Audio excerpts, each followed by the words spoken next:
This is Fight Game on FoxNews.com. I'm Mike Straka, joined by Tony Ponturo, arguably the most powerful man in all of sports, running Anheuser-Busch's marketing, advertising, sports campaign, or is it global? Well, it's global, but most of it's right here in the United States. So you are a fan of mixed martial arts, apparently, since this weekend is going to be the first event that Bud Light will be in the octagon. How did that come about? Well, we started to hear some rumblings from our wholesalers. Those were good rumblings in the sense of, hey, there's a lot going on with this sport. They watch the pay-per-views, they're in the bars, they understand what's going on. We also started to look at some research, and some of the research polls told us that MMA, to a 21 to 27-year-old beer drinker, had 77% fan interest. The NFL's number one at 86, so it sort of caught our attention.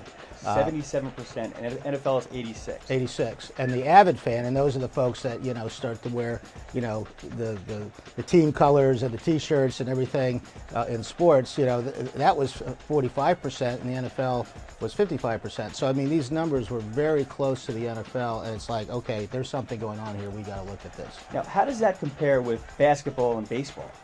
Well, they fall sort of down the line. Actually, the third sport is college football. So you can see football, and there's probably a little bit about action, activity, maybe a little, roughing the body up a little bit. But I think with MMA it's very fast. You have three rounds, 5-minute rounds.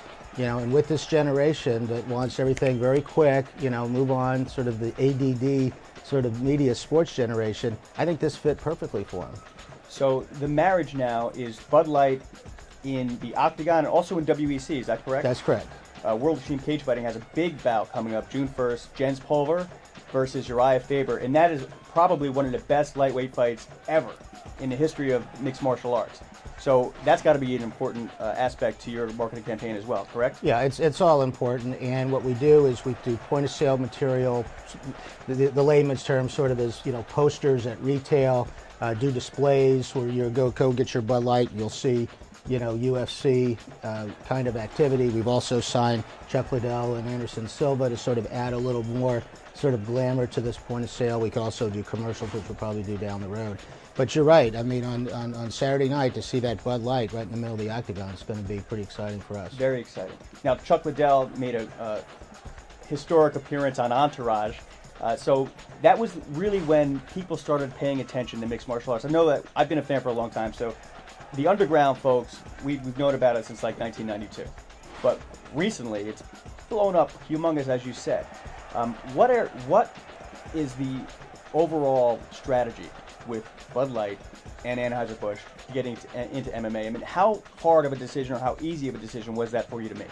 Well, it was easy 6 months ago. 3 years ago, we said no.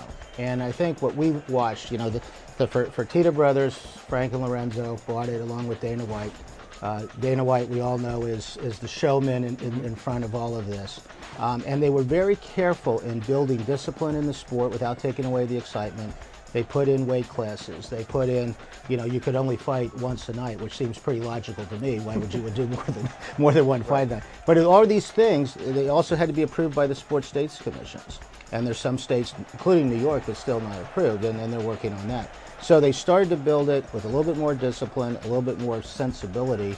And as really any marketer, but particularly as a beer company, as you're trying to find that next generation coming through of consumers, you got to keep finding where their interest is and where their passion is. And as we talked earlier, that MMA just popped up big time. How long do you think MMA is going to last? I think it's going to have a long breath. I mean, we're starting to see other organizations come in now. You start seeing some of the broadcasters coming in and giving it Saturday night and late night kind of visibility. I think it's here to stay for a while. I mean, if they're smart about it. We've seen sports over the years somewhere along get stupid either financially. I mean, the USFL football, and I'm going back probably 20 years now, was actually a very nice idea. It was moving along. Economics got stupid and the league folded. So I think you want to be smart about it economically, one step at a time, and it should have a long shelf life, if you will. Do you think that Anheuser-Busch would give other organizations a shot, like Elite XC, mainly because of the distribution platform that they have now with CBS? our deal with UFC is really, you know, Exclusive. we're the partner. Right. And I think that makes sense, is you want to work it together, you want to build the sport together. You know, we do have a 3-year deal, so it's a good window to build a program. It also gives us a window to assess, you know, at that point, where's the sport, where's it going, who are some of the other partners. But we really believe strongly in what the UFC is doing, and that's the horse we're riding.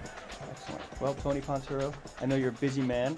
I'm sure your phone's probably ringing off the hook right now saying, where's Tony Ponturo? Everybody wants to meet you. So thanks for coming in. Really Thanks, appreciate Mike. Appreciate it.